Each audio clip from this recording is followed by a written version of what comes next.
हम्म, कुछ लोग वक्त का सांचा बदल गए और कुछ वक्त के सांचे में ढल गए, है ना। तो कौन सी कैटेगरी का बनना है, फर्स्ट है सेकेंड कैटेगरी, ठीक है। तो शुरू करते हैं आज का सेशन। हम हिंदी पढ़ रहे थे, हिंदी में हमको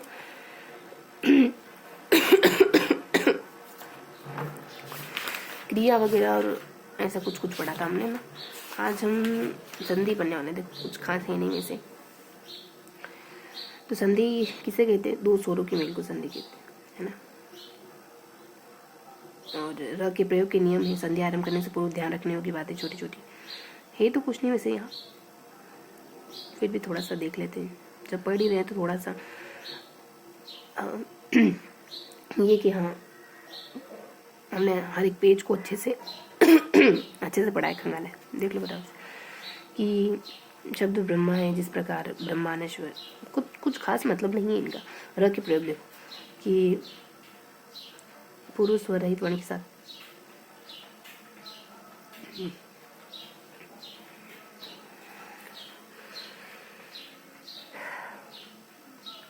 ऐसी कंडीशन होती है तो र ऐसे यहाँ नीचे लग जाता है ना, जैसे क्रम को ध्यान रखेंगे। और सेकंड रूल है कि अगर ऐसी कंडीशन नहीं होती ना, मतलब दोनों तरफ पूरे वर्ण होते हैं तो ऊपर चला जाता है, र ऊपर चला जाता है। तो इसके अलावा परिभाषाएं तो ऐसे नहीं पूछेंगे, फिर भी संधि की एकदम व्यवस्थित परिभाषा ढूंढे तो किशोरी दास वाजपेयी ने दी है कि जब दो से अधिक वर्ण पास आते हैं तो कभी कभी उनमें रूपांतरण हो जाता है, कभी कभी, है ना, यानी वर्णों। बस इतना ही है। कामता प्रसाद गुरु ने संधि को ये परिभाषा करते इस प्रकार, दो निर्दिष्ट अक्षरों के पास आने के कारण में उसके मेल को विकार कहते हैं ना, जो अपन कहते हैं ना, दो वर्णों के मेल हर बार, उसे संधि कहते हैं, है ना। और किसका नाश होता है, शब्द ब्रह्म है, जिस प्रकार ब्रह्म अनश्वर है उसी प्रकार शब्द अनश्वर, इसका नाश नहीं होता, भले ही ध्वनि परिवर्तित हो जाए। उसी प्रकार शब्द अक्षर है, मतलब शब्द कभी मिटता नहीं है ना। अस्तु, और क्या है कि संसार के प्रत्येक भाषा की तरह मौलिक, जब दो का परस्पर मेल होता है तो प्रत्येक भाषा की ये विशेषता, ध्वनि परिवर्तन होता ही है। ध्वनि परिवर्तन के साथ शब्दों की संरचना एवं लेखन आदि में परिवर्तन हो जाता है, जिससे उच्चारण में भी भिन्नतापूर्ण स्थिति के अपेक्षा संरचना से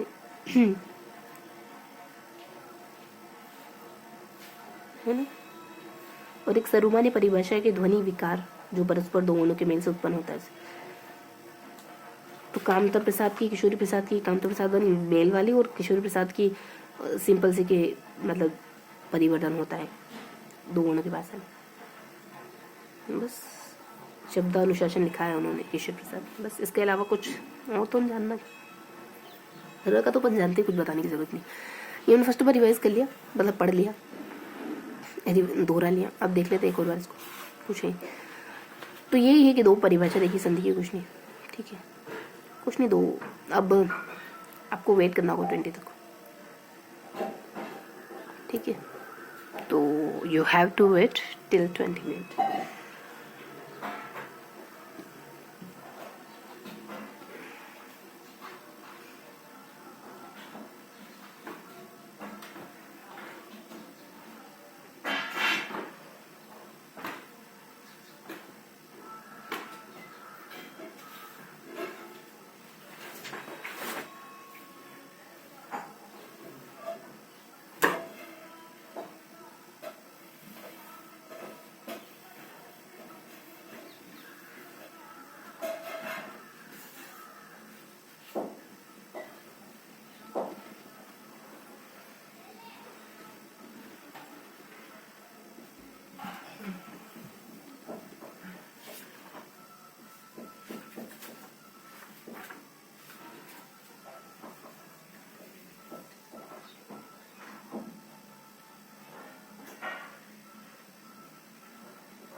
आपको एक कहानी बताऊंगी। वो मतलब कहानी तो आपको बताई होगी कि बंदर और मगरमच्छ कि पेड़ पर बंदर किसी पेड़ पर बंदर बैठा होता है, मगरमच्छ पानी में तैर रहा होता है। तो पता नहीं कैसे वो मगरमच्छ की पीठ पर बैठ जाता है कि तुमको मतलब दोनों अपनी अपनी जगह की तारीफ करते हैं, मुझे ये दिख रहा है, मुझे वो दिख रहा है। वो कहता है कि मुझे पानी वगैरह वगैरह, मुझे जंगल वो कहता है मुझे देखना है। तो कहता है मेरी पीठ पर सवार हो जाओ ऐसा करके, फिर दूर ले जाता है। वो जब आ जाता है पानी में तो वो कहता है कि मुझे, मैं तुमको खाऊंगा वगैरह। तो कहता है कि अरे मैं अपना कलेजा तुम्हें भूल गया, तुम मेरा कलेजा खाओगे, जिगर खाओगे, तुम्हें दिल पेट पर ही भूल गया। तो वापस ले जाता है, वापस वो पेट पे चला जाता है इस तरीके से, है ना, चतुराई से, मतलब समझदारी से। तो ये कहानी बतानी थी मुझे आपको। इस कहानी से क्या बता सकते हैं अपन, क्या सीख सकते हैं अपन, क्या जान सकते हैं अपन? देखो पहली बात तो ये कि मैं इस कहानी से आपको कुछ अच्छा सिखाना चाह रही हूँ। ये बात ही अपने आप में इनफ होती है, भाव पर फोकस होना चाहिए हमारा। अब इसमें से एक्यूरेट क्या बताऊं मैं आपको? ये कहानी आप रहिए, भले किसी की, भले पीएम मोदी के सामने खड़े हो तो आप रहिए, आप अपने आप को मत भुलाइए, आपकी वैल्यू, आपके संस्कार।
तो अब नोट्स बनाएंगे ना, जो भी जितना भी।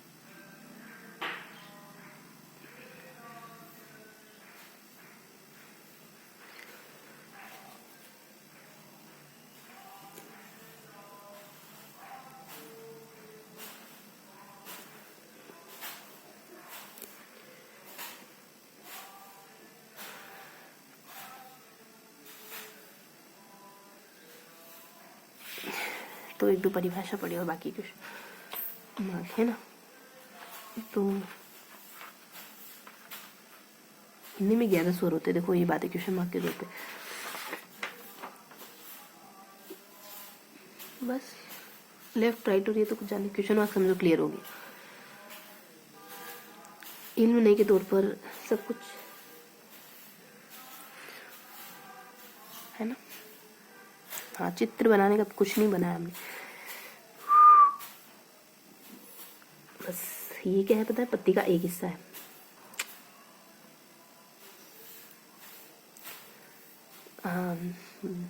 ठीक, अब 20 तक वेट करेंगे अपन। 1 more minute लेफ्ट।